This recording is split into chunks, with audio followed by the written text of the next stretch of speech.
bana King, bana Dar es Salaam, bana Poto, bana Mokili Mobimba, Site FM Moko, Afrique Info avec Franck Stemai, Yandankala, Twende. X-Bass, Marandura, Franck Stemai. Bonne année égale 2017. Ayuna, la Fox Orao Télécom avec Wi-Fi, beaucoup recevoir plus de 200 chaînes dans ma télévision à Bino.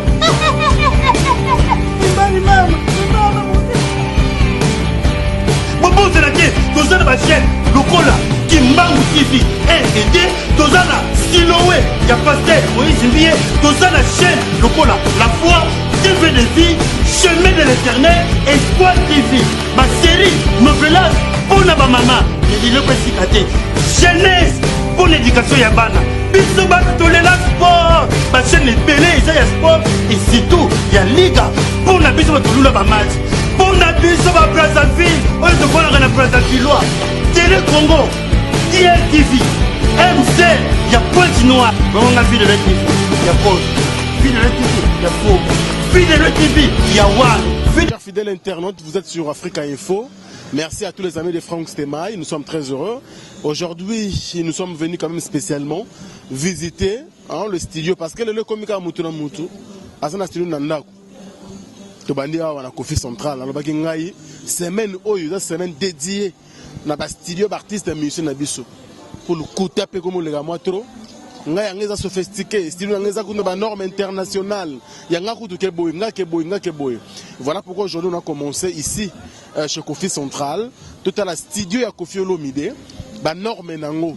Et puis pourquoi est-ce que c'est facile, artiste et musicien mo yebana aéroport studio et pas muningane artiste et musicien. Pourquoi c'est un problème na mboka na biso Congo. Aujourd'hui on est venu ici après awa kaka mbala mona longwa awa na koti na car mbangu na Matimbinza chez Fali Poupa, tout à la studio Fali Poupa ndengeni na sali on a ba norme. Bon ouais rançon na sali ya ina ndako. JBP ya na ndako. Mais tu as des voies et moyens, attends l'administration, comment de telle façon nos artistes, nos stars s'organisent dans le studio d'enregistrement, c'est une bonne chose. Mais tout le monde. Mais est-ce que ce sera facile que tout le monde aille en salle pesa à concert? Est-ce que marche ça? Total appel rendement nango na bateau ba girara awa ndenge le kaka. Raison pour laquelle nous sommes ici au zanango Oshwe, avenue Oshwe. Tala ndenge yinda mo imakasi bu message ya yinda avenue Oshwe. Okenda poto mwa kala. Tala Oshwe yango yo. Maïle Sadik azo de biso to mo yango bien. Voilà pourquoi moi je veux entrer déjà to banda na salle de production Saint-James Hall et puis to remata na studio d'enregistrement total à l'olengeni ni pesa aménagé. Est-ce qu'ils ont bien aménagé? Est-ce que ça va? Est-ce que ou pas? On va voir. Avec Maël Sadi qui check, moi j'entre et puis à bientôt, on va se voir à l'intérieur.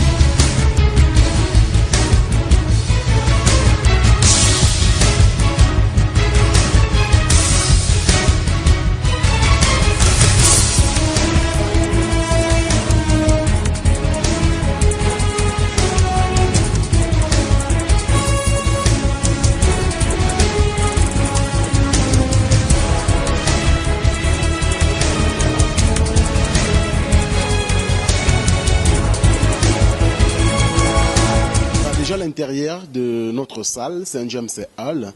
Ici, on va recevoir et puis on va rencontrer bien sûr le directeur de Kofi Central, le label, Eddy Plus, Eddy Diora, Eddy Diaka, non, c'est toujours lui, qui gère maintenant ces labels ou encore ces bâtiments que vous voyez bien aménagés. Bien construit, mais voilà, c'est la salle Saint-James Hall, avant bien sûr d'entrer dans les studios. Qu'est-ce que vous montrez? On a bandé de l'eau. Et puis bientôt, là, lobby, tout à l'heure, la soirée, on n'a pas fallu. Tout le monde a fait studio Oyaye, pour comparer. Oh, à mon équipe, ça moins bientôt, à beaucoup bon, son travail, quand émission Nabiso, ça fait toujours du bien. Alors, on va recevoir Eddy Diaka, il va nous expliquer qu'est-ce qui se passe ici concrètement et puis pourquoi bah musicien nabiso ah banga ko betate et tu dis à Kano bonjour bonne année bonne année Franck Stemai. Très bien mon frère. On a boulot. Ouais boulot biso tozalaka moni biso patron na so la mukara 7h ya la mukara 16h te. Tellement que ta la mukara 7h biso ba to la mukara 6h ya c'est ma troïka. Parce que chaque 6h so to la muki 7h il faut moi compte rendu par boss to sololi puis ba 9h 10h to bimi kande zalaka to ça ba faire msusu. Voilà. Alors dans une décision moro na bi na surprendre yo ya ko ya kota là ba conditions de travail d'artiste et musicien na biso mboka parce que comme ka ba c'est congolais boye kaka ke polémique polémique sur polémique tolingi surtout le mambo où est du réel du concret. Aujourd'hui Kofi Olomide nous a parlé depuis l'année passée 2015 à inauguré qui salle naïe oyo studio Marambutu ezaki déjà bien aménagé et aujourd'hui yebisa biso nous gérer awa comment ça se passe. Saint James Hall, ça se passe dans les normes internationales, avec des conditions internationales. Donc quand le patron a dit, et quand le patron dit que Bossa la boy, c'est qu'ils ont le qui était. On dit que Kofi Olomide Lelo, c'est le seul artiste qui a plus ou moins 20 albums. Plus ou moins 20 albums. Dans ces 20 albums, Mbongo a enquêté ça. Il faut aider jeunesse congolaise. C'est ça Saint James Hall culture. C'est ça Saint James Hall culture. Parce que depuis Cinépolis. Depuis Kanga Bateka Boroana, Salo etika lelo na Congo où un spectacle ya ba norme c'est Saint James. Pour le moment boya pe ba concert beta kuna. C'est Saint James. Mais na intro na on ndelo mo lobi que non ba tumsusu ba linga beta te. Non, peut-être c'est no ba calendrier na ba programme na bango. Biso toza Kofi Central Anemo, c'est pas Kofi Olomide. Toza Kofi Central Anemo. Justement, on va y arriver dit Diora parce que na minute tout temps na côté awa tout ça bien, t'en es dans la tibo, c'est-à-dire que Mali les a bien, Marambutu Kitoko. Mais est-ce que l'activité ça va? Est-ce que la salle produit comme monsieur doit ba concert au BTC Awa? So il faut tout mettre un peu qu'on répertorier ba production au Bossali Awa depuis l'année passée. Tout le monde ba Gino avec qui Awa ba de Congo, Mama Chalamwana. OK Jazz, tout, OK, tout, non, OK Jazz, tout puissant OK Jazz. Et puis encore depuis Savané, il y en a plein. Il y a beaucoup d'artistes au BTC Awa. Est-ce que la maison Kofi Central se retrouve à qui? D'abord, bon, on a c'est tout babet en 2016 dans la maison parce que biso to kenda système calendrier. Ndeti 2017 tout à l'heure on a travaillé depuis juin c'est Kalenga. Donc mercredi dans la plasté, jeudi dans la plasté, donc du mois de mars 10 juin dans la plasté. La salle? La salle. Je parle d'abord de la salle dans la plasté. Parce que on dit dans la label Kofi Central, tu as 3 organes. Tu as quartier latin, tu as Saint James Hall, et tu as Katia, label central, et puis tu as studio Saint James.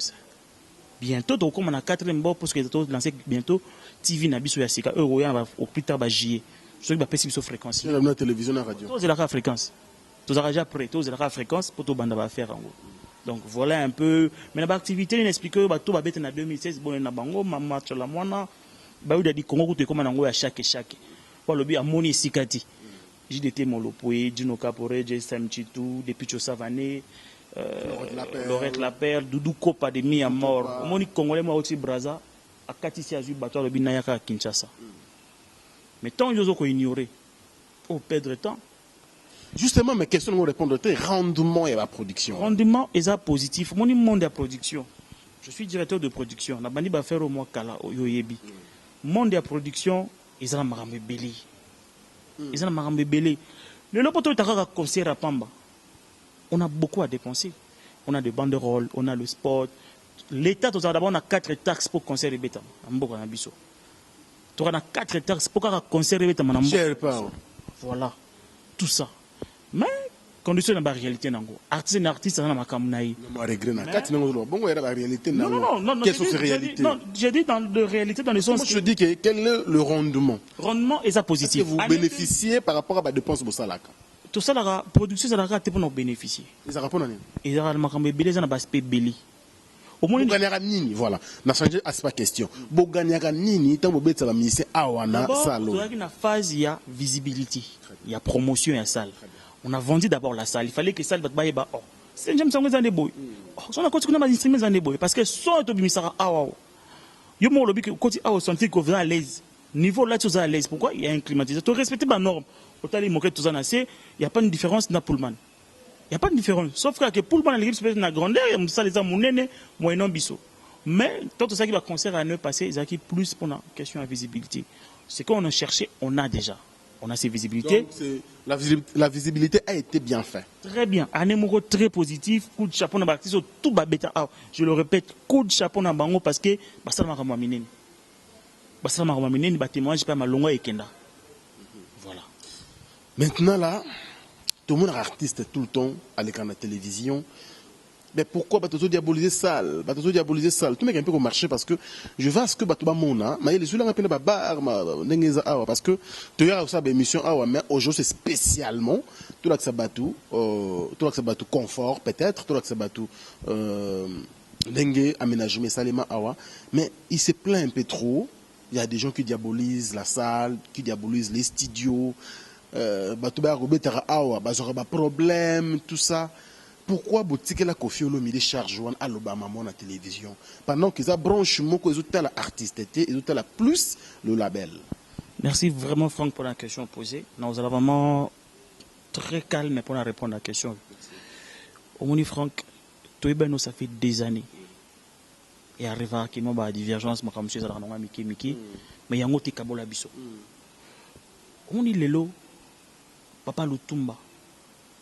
Aleka na TV à l'obike après bango c'est Koffi Olomide. Ils ont bon payer ngomba bango bozo bomela ka bango. Franck et le lobby est profond. Tant biso na mboka na biso lelo. Tant biso lo na mboka na biso to sala makamde ti to ignorer lo moko boza mabe. Franck kana ignorer ati na obi travail nanga ngana bi travail na yo. Très bien. Parce que ignorance na makamto sala is a faux.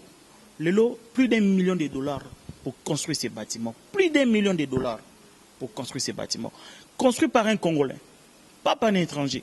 Mais les gens qui autour de mon appartement, tout au Fanda, à ta belle vue, ce sont des expatriés. À ta Tower, ils sont brésiliens. Mais si quand on Congolais, frère nao Congolais, à sali plan, à sali bâtiment, excusez-moi le mot plan, à sali bâtiment, on a aider l'évolution et la jeunesse congolaise. Tant que vous avez les bakeno, so ok qu'on m'a ramené au Simbati. Ah yo ya au monde Koffi Olomide. Qu'est-ce que Koffi a à voir dans faire Luka Awa? Pour Koffi est ingénieur de santé. Asaka santé. Koffi est gérant en bâtiment aussi. Koffi est ni producteur de bâtiment haut. Koffi est général manager. Je le précise. Justement, mais c'est Koffi qui a la dernière signature. Non, Aza la décision, mais Aza la exécution. Il faut ça les rapports. C'est ce que je te dis, c'est un général manager qui a financé. Mais exécutant Oyo, Bazwaka, exécution par rapport. Il y a Moussa Lingo Salama. Le vieux était clair à la télé. Ça ne lui engage pas. Ça ne lui engage pas. Voilà. Il dit Diora, toi qui es malembe. Il est directeur. n'a pas exemple. Tu as musique à Mbogana Bisso. Tu sais voir la faste. La réalité musique là, tu es bien. Aujourd'hui, tu es bien que non. Koffi Olomide est tel artiste ou tel autre. Le torchon brille. Ils ont bon bâti. Si que artiste pour ne pas citer les noms, pour pas polémique inutile. Alors que non, bon d'accord. Ngai nazoya kana louer salle wana na ça la fête à moi par exemple.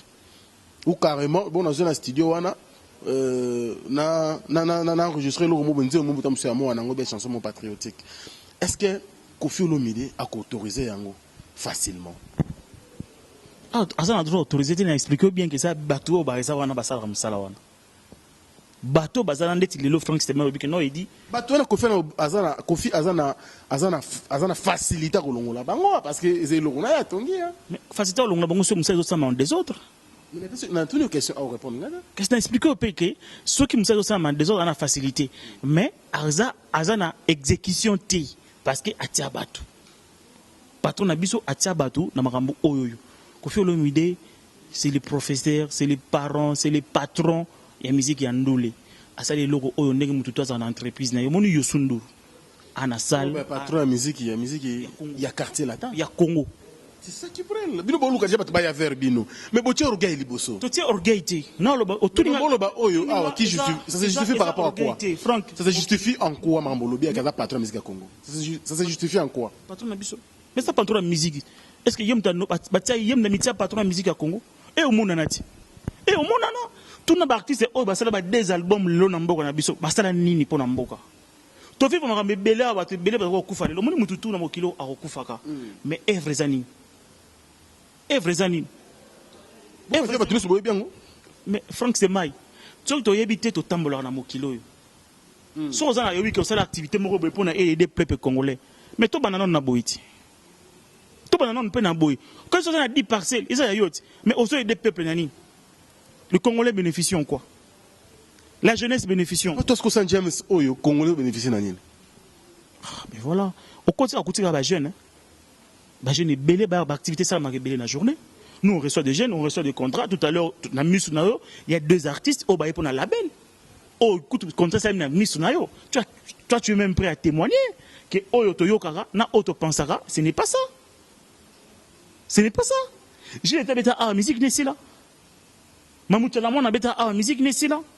Ça dérange un peu dans le babongo, hein? Mais, non, c'est la sorcellerie, ça dérange pas. Et ça, Kindoki. Ça dérange pas. À quoi bon, oh, ça, la campagne, il y a ma baie. Mais ils ont servi Mboka. Ils ont contribué 5 chantiers, il y a Mboka. Pour que nous ayons contribué. Ils ont contribué à la ville morte. Voilà, pour moi, tu vas confier. Non, il y a une question. Ils ont contribué à la ville morte. La tombe la Mouka, tu es la Moukati. Est-ce que l'eau sont là et l'eau qu'on a besoin à part la ville morte? Non, c'est exemple. Nous sommes tous daï. Nous avons 16 heures à Rokufa. Mais après, les lots salinini. Tout ça, c'est pour la population, pour le peuple congolais.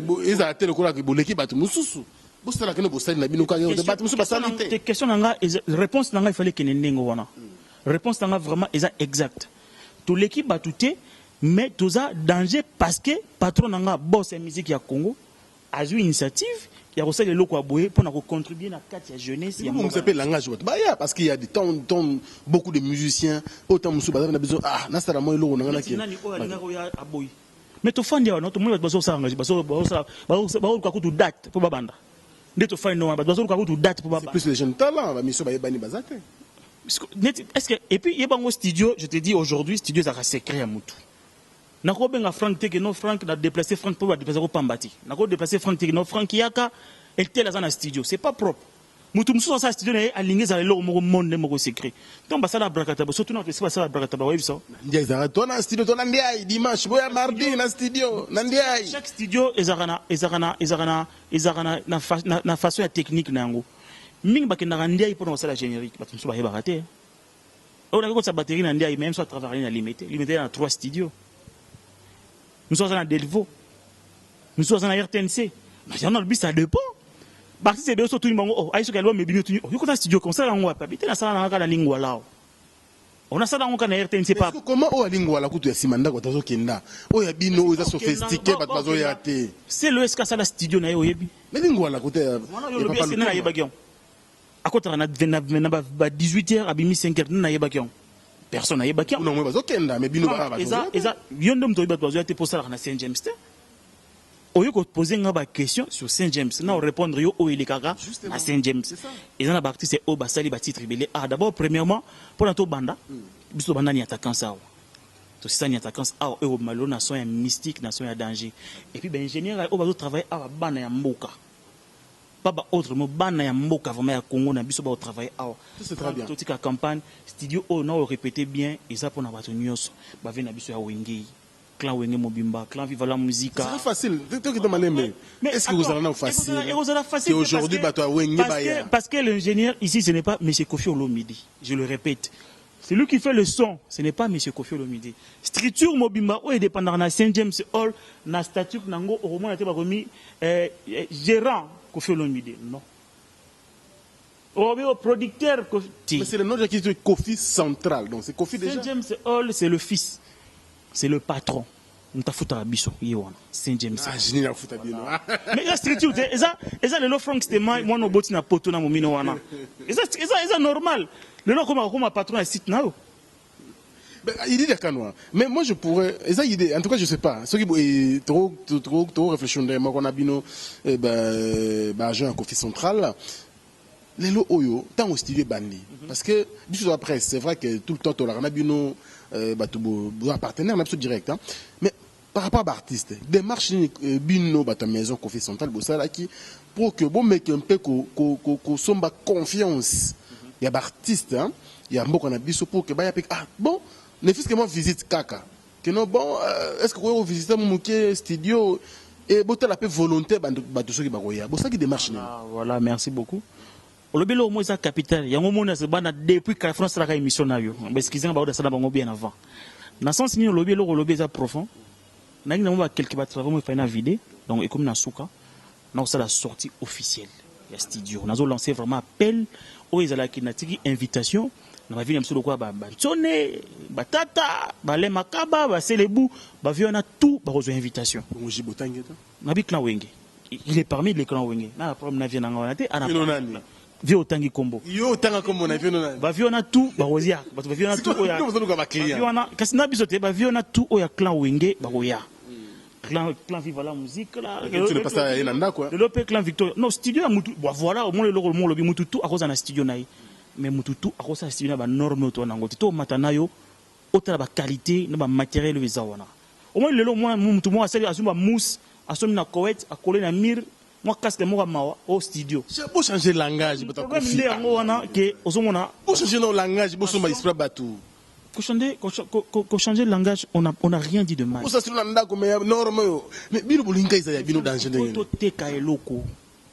il faut que le au moins le roi de se présente ma qualité à l'ingara. Ma travail va dire que ça a bien propre.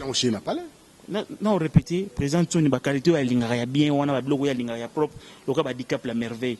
Alors c'est pour la question on a besoin sika à mon norme. Ndeti biso to ba norme en place. Ba togone bazoya, bazo sa reste de nakin. Ba togé bazo na benga Frank Stemai comme yo lingi au mona ki bato bayaki na bengo Frank ba congolais bazoya. Mais na lobby déjà que le 30 mars donc je non le 15 mars pendant que Sénégal sont à Zongi officiellement studio na biso tout la journée porte ouverte on est primature ezala pour à chaque mercredi ba la journée porte ouverte on doit continuer à taler le ronini mais to relancer invitation na ba artiste tout ya Congo jour rango moi dégustation ba yeba taille ba visiter studio na biso ko bana na likolo tina bébé chanda atatika ndulu mais tina bébé chanda bon biso to sara boulot n'est-ce pas ah mes condoléances na les Cashman, Papi Chako autour du monde, à perdre Bokilo Naye, maman ici Koza Otikali, Topesio Mbote, Papi Chako, les Cashman ça éprouvé, Biso Bayaye. Il y a un moment de toi, tu perds Papa Tshisekedi, tu perds les Cashman pas à rouler la main noire, et c'est les manger qu'à un cadre au compatir, n'a pas de bazar rouler là, mais toujours vivre une époque, il y a Reki Kabambi, les boss, frère, page claire.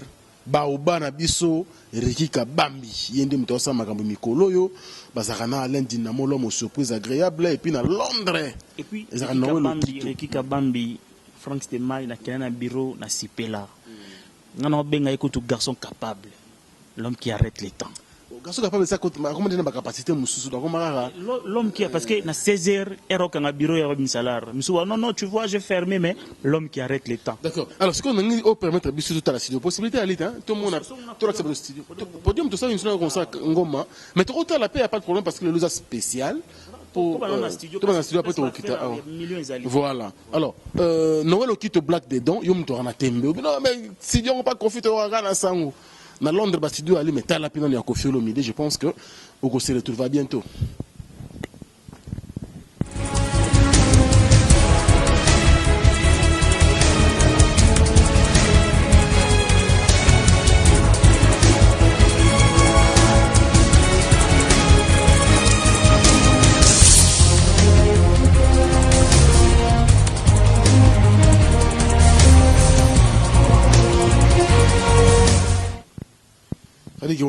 On est arrivé.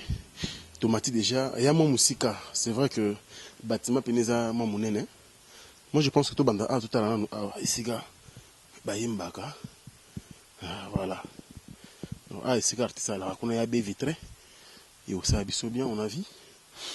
Alors on va peut-être voir Eddie Diakano total pour nous a drum.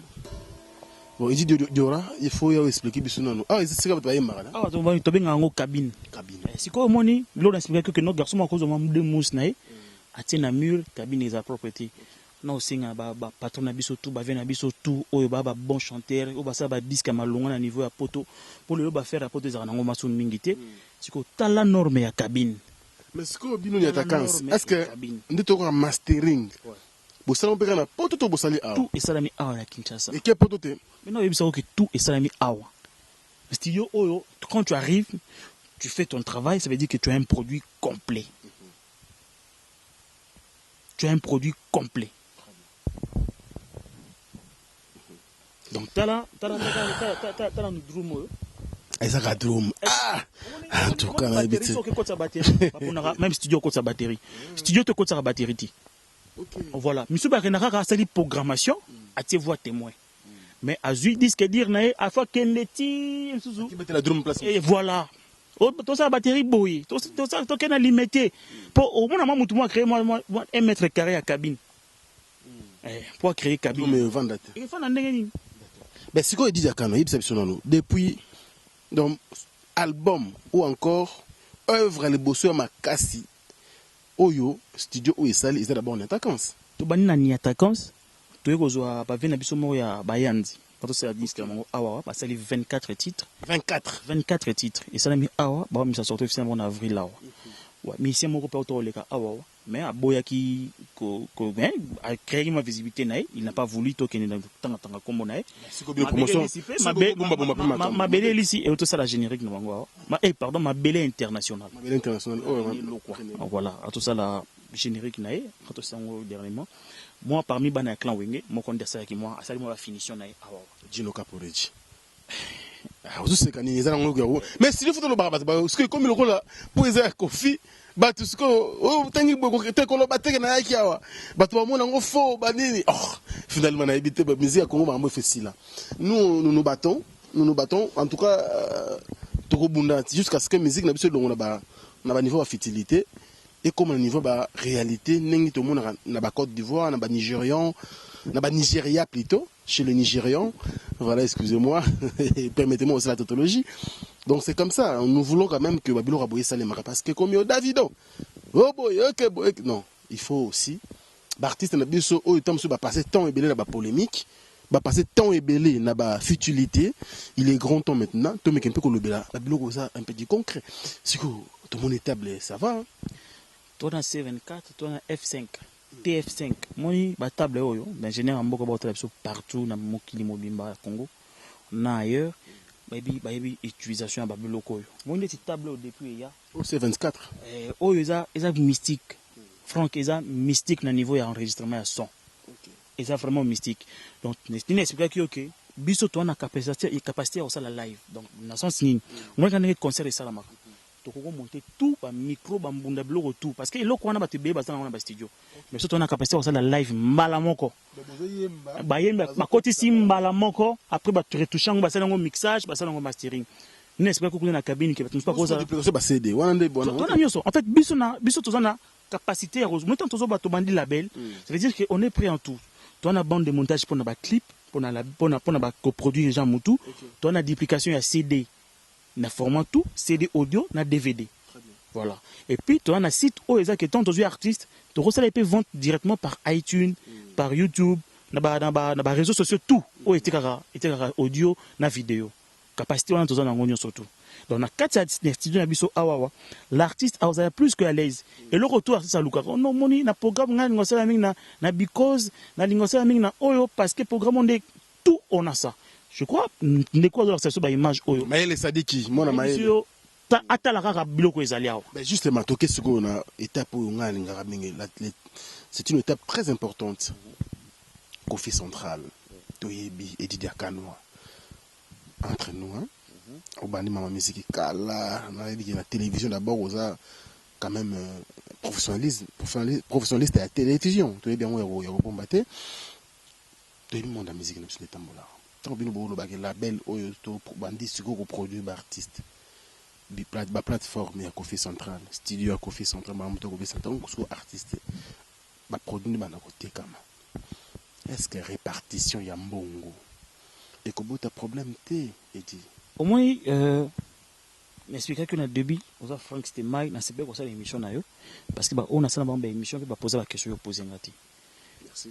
Question posée nga, il y a ce qu'on appelle protocole d'accord avant tout départ.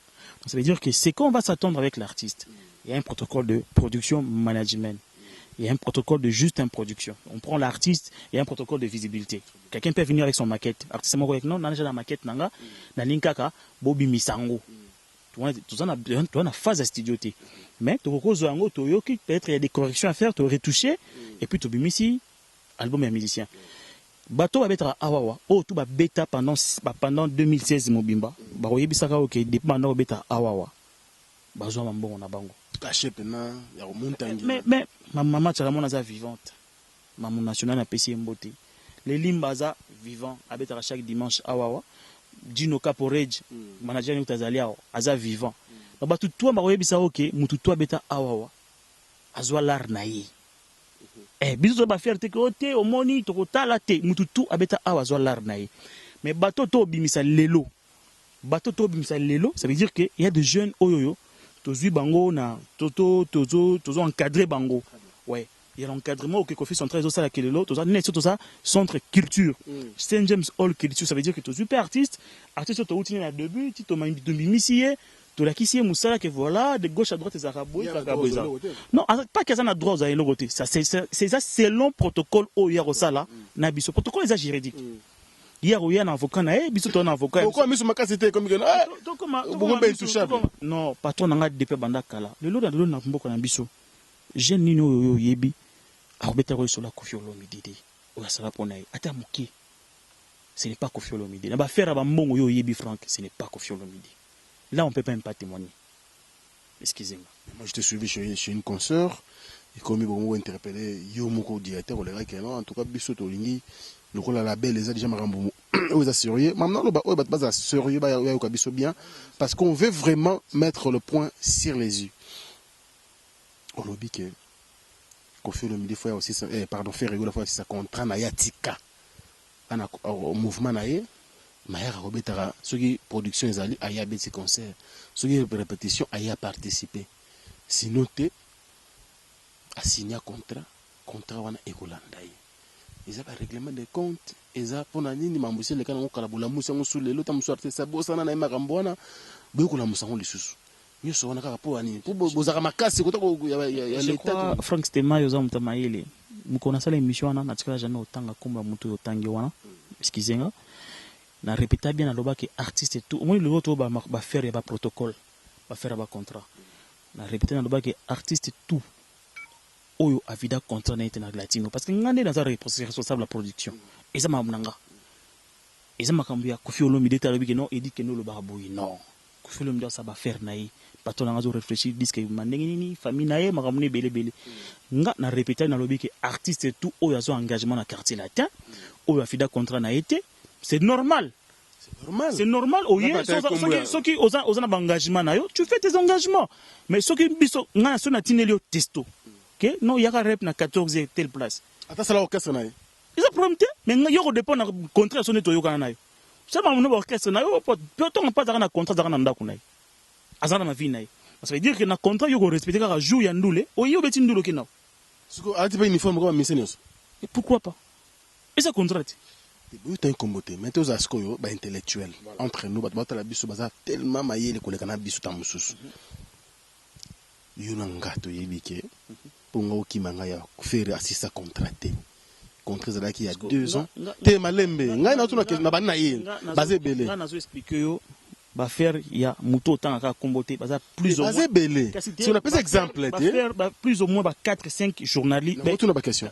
C'était mai na autant que ils a 4-5-6 musiciens au bavida contrat na latinoté. Parce que patron parce que ça m'a ramseur bombaté. Patron nga na mutema ya mawa. Oya nango pona ba leki na yi. Asa ya ba leki belé. Na mutema mawa za nango pona ba leki nango ba faire wana atika yango. Ngainde responsable ya production. Il y a la belle Koffi Central parce que Koffi Central, quartier latin fait partie de Koffi Central. Je le répète. Ça branche à Koffi Central. Voilà. Donc, musicien Wazakakuna, je le gère. Ça veut dire que na partie wana, Nathalie que na kuti ba dossier musu na table ba to ba tikala ba dossier na bango etikala ki yona lobi na sala ki appel ba musu ba dossier oyo mona ki tekasi on va bota musu que c'est fait to yona lobi que jour peut-être une sala émission na tanga na bi ma mission tout o ba tika contrat na bango bazonga qui parce que émission ko aider pe bango faut na ce temps la ba combo moins de communication prochaine émission faut na ce temps za ba combo na pesa ba combo ba to ba tika ba contrat na bango ba ba sala finition mais na mutema ya Koffi Olomide ya ba leki tout ya ba médecin. Voilà, mon idée là. Limbisa il dit yakano parce que na bino bien que tu dans la procès juridique de musicien moko. Bon ceux qui ba yeka test n'appelle now. Bon, ceux qui a été, ils ont ramené cette convocation il y aura 3 fois. Ba continuer première convocation, deuxième, troisième fois bâti sur non, suite est fait. So on est a été. On va mettre Tony hein. On va mettre Tony. C'est le kabotika. Ba faire un site Limbisa, ngana biso que non patron na répéter bien. Makamona no loba, ça n'engage que moi. Patron n'a rien à voir, ça n'engage moi. Ça n'engage que yo, oui, mais il faut que ça la rapport que nos patrons na bandeli dossier moko boya batika ba production awa banin yimo lo ba ni tango bandeli dossier wana te ya binanga département na yo talanga na moi je n'ai rien à voir mais je ne veux pas que non comme baba petit nanga baba lek nanga so na bango wa ngisa contrat na ye musu pa ko ya pe babino bo ça va na tsaka na 6 mois nanga bon 6 mois nanga tsoka na combien o etikala ki yango afuti 6 mois ben oui c'est le contrat pour $. Ah oui, bon, 6 mois, on a monique, on a au sala, et si maté, na 6 à 6 mois, c'est tout sur une normal, pas de problème, sans rancune, sans rien. Koffi Olomide, Aza Yaya abattu tout. Aza Yaya clan Wenge lelo, Oyo, Baba Leki na ikuna, ana prom na bangoti, na baleko malelo mikolo leader na bango Fally Ipupa, ana prom na bango petit. Oh, telinga bepona bi leader na bango Fally Ipupa. Yo ebiti. Ils ont engagé ka yo directeur. Fally Ipupa ne leader ya génération tout ebimi mikolo. Selon Eddie Diakano. Non, lo bango selon makamamboka ndenge ezalaka nombre ba ville lelo. Voilà. Évaluation ça lango wa. Didiston Nike azana ba vie koleka même ba leader mususu. Voilà. Bah ce que ba boy bozo commercialiser biloko na bino. Yo kaka ba langage bozo. Je t'explique oté. Yango monique patron le bino ba leki nanga. Basa ba leki nanga. Frank Stemai na sepeli présence na yo lelo awawa. Non répéter ba vient na biso tout. Koffi Olomide n'a rien à voir. Na ba faire tout obligo pensaka. Totika campagne ya mabe. Et logo oyoyo mona mboka sali yango pona contribution ya biso. Moni lelo Frank artiste lelo pe. Il y a aussi une question. Au cas où musicien moraye awa asali musana e esili. Sikoyo après on est à sepelité. Akebeta masoro na ye akino Koffi Sante basalenga musala mabe tout ça. En tout cas il y a ça bien ndeni na sens. Siko musala mabe ils ont un problème matériel pe. Bien expliquer au moni voix car moni micro tout ça voix wana. Micro na ya pambara soki eza na qualité bien ti. Voix pe mara bien ti. Na to ka 2-3 disques mo tsobima awa. Au moni ba problème au sali disque awa, sali disque awa. Sali awa côté on a album au 6 studio. Ils ont un peu dérangement au TC ben ingénieur news. Ce qu'on a studio chaque studio côté wana tu as prendre ma voix, micro. Voilà. Ce que ton voix na ba mixer en bien ti. Ça n'a rien à voir. C'est la différence. Ce que biso on a la mboka. Ingénieur simpliste jazz, trésor lukusa. Baba na oyo basi basali ba disque belé. Bana loko ko prouver donc ton artiste c'est qu'un tel est là. Ah oui na yebi. Parce que le lope studio ça peut prendre utilisateur. On a le matériel, il faut aussi. On a serré bateau Koffi n'a rien à voir. Oyo ka ba son bateau waté. Que no chana no boro wana peneza kindenge ni chana no boro wana koti déjà voix. Ce qui va faire un comme ça parce que ngam na autorisé va faire wana. Et le patron na yo après tout. Non, Frank Stemai. Patron nanga Aza na oba kanisela Haiti. Si le loba to ba kanisela ka patron nanga ba problème que non Koffi Olomide ça, il n'est pas ça. C'est parmi les bons monsieur ya mboka na biso. Non le baté parce que je travaille chez Koffi Olomide. Koffi Olomide m'a encadré na télévision ozaki directeur national de télévision munene otiki oye. Ah pena directeur. Comment travaille place qu'on ozaki na télévision ah mais awa pena directeur. Quartier zelo wa mukete. Koffi central zelo wa mukete c'est international. Koffi Olomide c'est international, ça a commencé depuis quand? Est-ce qu'on a ça ça fait 4 ans, chaque ça fait 5 ans. Mais nga iska na ça lelo ça plus de 30 ans. Plus de 30 ans mon colo et logo yo a existé. Na niveau de carrière, pas na âge. Si quoi, tant on travaille na bonne expérience plus. Coup de chapeau, on va venir en Amsou na leka, on a honorable Serge Kaembe, on n'a rien, on n'a pas de problème. Et ça, je suis en salle, le patron telle capacité dans Gabino et dit, je te mets là par rapport à ta capacité. Fanda. Si on a tamboli mabé. Prom kaya patron Zarabongo. Kofi Olomide, quand tu ne marches pas bien avec lui, quand tu n'es pas sérieux dans les histoires, il te met à la porte. C'est quelqu'un qui est bon. Marchez bien pour résister. Oui, bah tu vas faire un Kofi 30 ans. Continue à clipper un attaquant, ça veut dire, ah, il dit d'accord, et si bien à Kofi Olomide, bonne chance, c'est bien comme ça. Na fa na navier 6 ans, bah tu vas y barater. Yo yebi, na fa navier 6 ans avant na navier. Et donc, tu na fa navier 6 ans, bah tu vas barater. Kofi Olomide, asa bongo po, sogi otamboli na ye, nenge wana. Patron tout a autorisera jamais bêtise pembe na ye. Quand on marche bien, on est bien. Merci beaucoup, il s'appelle Didier Kano Diora, vous te taquinez dans la question, mais il s'est défendu. On a senti bien sûr la capacité intellectuelle dans lui, c'est très bien d'ailleurs. Et merci également à tous ceux qui nous suivent à travers le monde. Et parce que Franck Stema, Motoyaba, tout Motoba patron, c'est normal. Et je pense aussi à Mercico, la première dame de Lausanne, au Botaman à février le 10, on a ça le 22. C'est-à-dire que Bobanda déjà, Kobombelangaï, moi, cadeau, moi, souci, on a recommandé fisc le 22. Février, les anniversaires à Franck Stemaï, poisson, toi bah poisson, bah merci toi bah poisson, bah tout le monde est belé, bah keno mukena, donc biso bah tout le monde en février, en tout cas tout ça est belé, s'il vous plaît, le 22 janvier, vous pensez que n'angane n'a pas sapé n'a pas tout mususu, moi vidéo kaka, moi western moi parfum, moi ça l'anga moi bien. Merci beaucoup n'a pas tout à travers le monde, je pense à mon vieux Gauthier Mascotte, les boss idéal, merci. À des fils Mastevo, l'appellation bien contrôlée. Merci aussi, tout. Hein? Je pense aussi à mon vieux Blanchard Kabanga, Monsieur Confusion. Et si à mon Lex, grand prêtre, si à mon Lex, Aigle Noir, bon rétablissement. Babi bat, ozo yambara bat na Belgique, ou ozo yamba bat, mais yanga na rolobate. Faut yambanga pe na parler. À l'occasion de rien, mon vieux si à mon Lex, Aigle Noir. Franck Stemaza la main na mis na bikenza ambassadeur déjà santé zone qui toko et ça lit bien. Je pense aussi à mon vieux Justin jusqu'au bout. Justin jusqu'au bout, merci pour tout ce que tu fais. Et puis na moni mbala moko merci pour la première dame de Lausanne moté ma vieux Gobelisha grand prêtre ba parent Ondiri Djaloawa, un enfant pas comme les autres. Merci également au meilleur couple Nazirik, je pense à Joy Meki et Mégé Amouri Mbangomba na Belgique, na moni Didier là. Sans oublier bien sûr Alain Dynamo, lui c'est mon sponsor légal. L'homme aux surprises agréables, monté à Maman Gianni, Bogart na poche.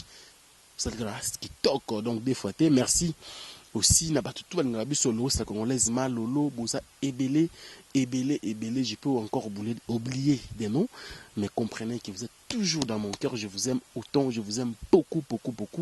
Et puis merci beaucoup également à Grâce à Kwanza député, hein, qui s'aligne bien, hein, des membres d'amis à Facebook, continue toujours à soutenir Maïle Sadiki parce que c'est le seul soldat autoanaï. Ce boutique qui est beau, il m'a trop que ça a bien été. Noël Okito Black dedans, Noël Okito. L'enfant adoptif, il y a reine d'Angleterre. Il y a un peu de ou aminda buluana iko kita Kinshasa awa fubo mona siko ya mamba kechite ya mamba likolo eko sa biso bien. Et puis bon anniversaire à Keno Mukena, les garçons et Tindi Kiti tout bote ma moi moko et ça les biso bien. Alors on va finir avec Didiora, nous sommes vraiment à la fin. Bah tu vas moni va comprendre le message et je pense qu'un des messages à lancer.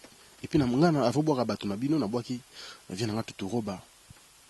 Voilà, tout cela déjà bien. Tout roba. Et puis merci à ma Marie Fana Londres.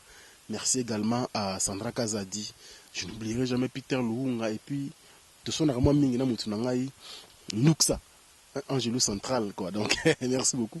Na pensé na bateau bazana na bino. Alors on va finir. Ouais, pendant aussi ça, les narobi na lancé appel na artiste et tout. Baya et le rumo tema bezali batika yoka. Au lieu de la dépense, il y a le travail, au juste où son hôtel, le transfert, et qu'ennemi qui lit, bazongisa. Arrêtons cette histoire. Quadra, a petit chance, a petit faveur que Marambutu va faire tout bastio Louis Salama Awawa. Merci à Franck Stemaï, merci à Boss Nanga, Kofi Olomide. Merci, je répète toujours merci pour notre conseil parce qu'il y a un conseil chaque jour. Même Père Rabotan a un conseil bon côté. Chaque jour, il y a un conseil bon côté. Arabi. Naibi kolinga nga mingi na lingo linga musano mingi oyiba chaque jour ba ke to ko sala boy donc mi pesa ka ba idée par rapport ya tâche na yo Merci beaucoup, patron, pour notre conseil. Mboti Nabatutu, Batalibiso, Reki Kabambi, le garçon capable. Le boss frais. Capable na 16h. Reki Kabambi, Aigle Service, Frank Stemai, Fona Kotona Vina, Ngamongo Michel Matiaba. Va faire la sécurité tout à Congo le Bongi. Donc après la police, Bango, Michel Matiaba. Ah, mystique. Faut tout vivre, Michel Matiaba. Pour noir, violence mystique, Kolo Aigle Service. Moi, je vais regarder n'importe où. Bango dans n'importe quelle sécurité. Ils ont dit que la sécurité, moi, je vais aller Bango vraiment Aigle Service et Bandakala. Le seul société à Congolais et ce qui parle à Monisco. Joana. Donc Aigle Service. Maman Rifa, merci pour nos conseils. Abenga dernièrement to soli Petro, Tuturoba, Sandra Kazadi, Papi James de Lausanne.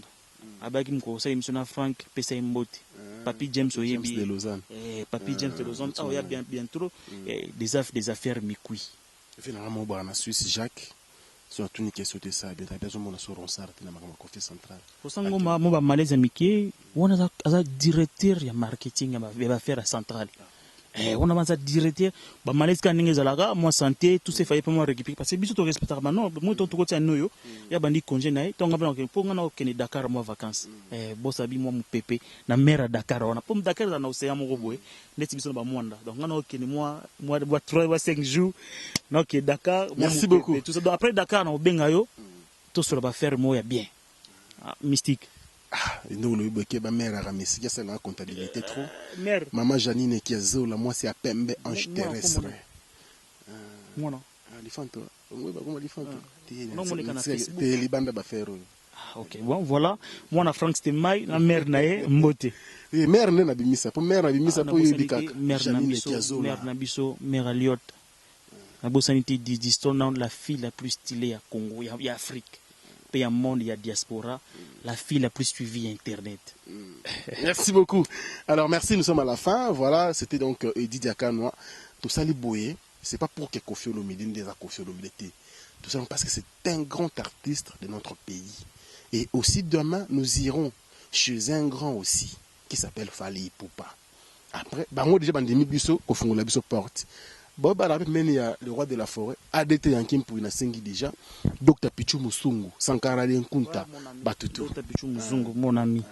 Bangonde, ceux qui vont faire la biso porte la paix oyokuna, parce que l'ingénieur beau pour reprocher à biso. Bon, l'inga be mise polémique. Ngala bani nanga ko sala boy. Mais bino artiste, bo sunga kapé biso. Acquiser c'est bien, mais proposer aussi d'autres solutions pour ne pas acquiser ce que vous acquisez. C'est ça les problèmes. Mon numéro. Ah, numéro de téléphone. Numéro de téléphone, bandeko tout balingi. Oh, mundi position so ya lineti, mutakoza na poto, alinga futi la motne studio. Producteur na poto donc bobengi na plus 243 49 03 903 plus 243 49 03 903. So ozunga te Frank Stemai. À rejoindre Saint James Mbalamoro. Très sans facile. problème. En tout cas, merci beaucoup à vous. On a pris largement du temps, en tout cas, pour vous expliquer ce qui s'est passé ici. Merci à vous. Merci également à l'équipe technique qui était chapeautée donc par Maïl et Sadik. Il est toujours là. Convalescent. Mais il faut moi militer caméra le bac maramna au talango. Karamikolo. Ah, mais il faut aller à la quoi. Il faut aller à la. Merci beaucoup également. On a battu tout à travers le monde. Tous les amis de Frank Stemai. Vous êtes ébélés. Salon Francis na Kentish Town no baki nengeza la kaka to sala ngo bongo sa biso bien no le kitoza wana o charger na ngo sa biso toujours plaisir. Merci à vous et merci également à toute l'équipe Eria de Chipamba hein donc au montage je vois également Gloria Olangi l'américaine perdue au Congo toujours combattue mais jamais abattue. Merci également au président Reagan. En tout cas Africa Info c'est une équipe restreinte mais qui fait du bon boulot. Nous sommes toujours là et soutenez-nous comme ça comme vous le faites d'ailleurs. Merci à vous. Surtout prenez bien soin de vous car chaque jour est une vie. Au revoir.